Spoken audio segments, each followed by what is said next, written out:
ನಾನು ರಾಜ್ಯ ವಿಧಾನಸಭೆಯ ಅಧ್ಯಕ್ಷರಾಗಿದ್ದೇನೆ. ನೂತನ ಸಂಪುಟಕ್ಕೆ ಸಂಬಂಧಿಸಿ ನಾನು ಯಾವುದೇ ಸ್ಥಾನಮಾನ ಕೇಳಿಲ್ಲ. ಹೈಕಮಾಂಡ್ ಜವಾಬ್ದಾರಿ ವಹಿಸಿದರೆ ಅದನ್ನ ನಿಭಾಯಿಸುವೆ ಎಂದು ಸ್ಪೀಕರ್ ಯುಟಿ ಖಾದರ್ ಹೇಳಿದ್ದಾರೆ.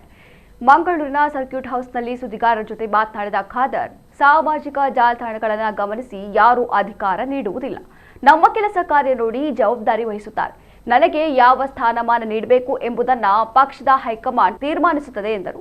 ಉಪಮುಖ್ಯಮಂತ್ರಿ ಹುದ್ದೆಗೆ ತಮ್ಮ ಹೆಸರು ಕೇಳಿ ಬರುತ್ತದೆ ಎನ್ನುವ ವಿಚಾರದಲ್ಲಿ ಮಾತನಾಡಿದ ಅವರು, ನನಗೆ ಆ ವಿಚಾರ ಗೊತ್ತಿಲ್ಲ.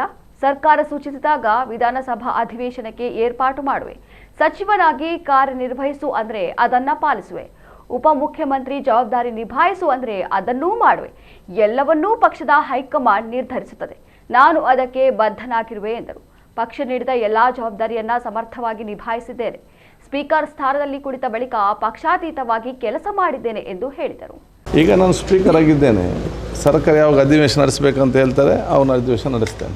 ಅದು ಸೋಷಿಯಲ್ ಮೀಡಿಯಲ್ಲಿ ನೋಡಿ ಯಾರು ಕೂಡ ಅಧಿಕಾರ ಕೊಡೋದಿಲ್ಲ, ಪರ್ಫಾರ್ಮೆನ್ಸ್ ನೋಡಿ ಕೊಡ್ತಾರೆ. ಅದು ಹೈಕಮಾಂಡ್ ತೀರ್ಮಾನ ಮಾಡಿ, ನಮಗೆ ವಿಚಾರ ಗೊತ್ತಿಲ್ಲ. ನಮಗೆ ನೋಡಿ, ನನ್ನ ಅಸೆಸ್ಮೆಂಟ್ ಆಸ್ MLA ನನಗೆ ಸದನವೀರ ಪ್ರಶಸ್ತಿ ಬಂತು. ಆ್ಯಸ್ ಎ ಹೆಲ್ತ್ ಮಿನಿಸ್ಟರ್ ನನಗೆ ನ್ಯಾಷನಲ್ ಪ್ರಶಸ್ತಿ ಬಂತು. As A food minister national award ಬಂತು. ಎರಡು ಅರ್ಬನ್ ಮತ್ತು ಹೌಸಿಂಗ್ ಎರಡು ಡಿಪಾರ್ಟ್ಮೆಂಟ್ ನನ್ನ ಜೊತೆಯಲ್ಲಿತ್ತು. ಅದನ್ನು ನೋಡಿಕೊಂಡು ನನಗೆ ಬಹುಶಃ ಇವತ್ತು ಉಪನಾಯಕನಾಗಿ deputy leader of the house ಮಾಡಿದರು.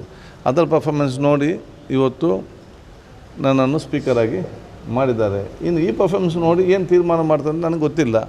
ಬಹುಶಃ ಮಾಡಬೇಕು. ನಾನು ಉಸ್ತುವಾರಿ ಸಚಿವನಾದಾಗ ನಾನೇ ಫಸ್ಟ್ ಬ್ಯಾನ್ ಮಾಡಿದೆ ಇಲ್ಲಿ ಎಲ್ಲ ಕೂಡ. ಅದು video game, card, skill game, sand buzzer app for the ಮರಳಿಗೆ, ಮತ್ತು ನಿಮ್ಮ ಇದು ಹುಕ್ ಅಪ್ ಬಾರ್ಸ್. ಸೊ ಎಲ್ಲ ಸಂದರ್ಭದಲ್ಲಿ ಕೂಡ ಏನೆಲ್ಲ ನನ್ನ ಕೆಲಸ ಮಾಡಬೇಕು ಆ ಹಂತದಲ್ಲಿ ಮಾಡಿದ್ದೇನೆ.